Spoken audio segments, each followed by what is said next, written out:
Kidney பிரச்சனை இருக்குது உடம்புல அப்படின்றத நம்மளோட வெளித்தோற்றம், அதாவது சிம்டம்ஸ் மூலியமாக நீங்கள் தெரிஞ்சுக்கணும் அப்படின்னா, ஒரு அதிகபட்ச உடல் ஒரு சோர்வு இருக்கும். கொஞ்சம் கொஞ்சமாக உங்கள் இரத்த கொதிப்பு அதிகமாகறதுக்கு வாய்ப்பு இருக்குது.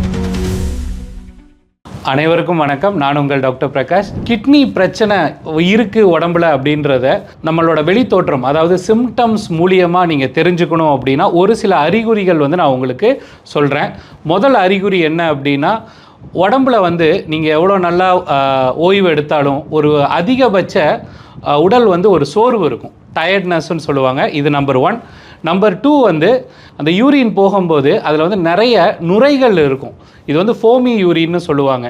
3வது நீண்ட நேரம் காலை தொங்க போட்டு வச்சுருந்தாலோ இல்லை ரொம்ப ட்ராவல் பண்ணாரோ கால் வீக்கம் வரும். 4வது கொஞ்சம் கொஞ்சமாக உங்கள் இரத்த கொதிப்பு அதிகமாகறதுக்கு வாய்ப்பு இருக்குது. இந்த 4 விதமான அறிகுறிகளை நீங்கள் தெரிஞ்சுக்கணும். இந்த அறிகுறிகள் இருந்துச்சுன்னா டாக்டரை சந்தித்து மருத்துவ உதவியோட உங்களுக்கு என்ன பிரச்சனை அப்படின்றத நீங்கள் தெரிஞ்சுக்கலாம். எங்களோட மருத்துவ முறையை நீங்கள் அணுகணும் அப்படின்னா, நாங்கள் உணவே மருந்து, நேச்சுரோபதி அப்படின்ற ட்ரீட்மெண்ட் மூலியமாக உங்களுக்கு நாங்கள் மருத்துவ உதவி செய்ய முடியும். எங்களை நீங்கள் அணுகணுன்னா கீழே இருக்க நம்பருக்கு கான்டாக்ட் பண்ணி எங்களை நீங்கள் தொடர்பு கொள்ளலாம். நன்றி, வணக்கம்.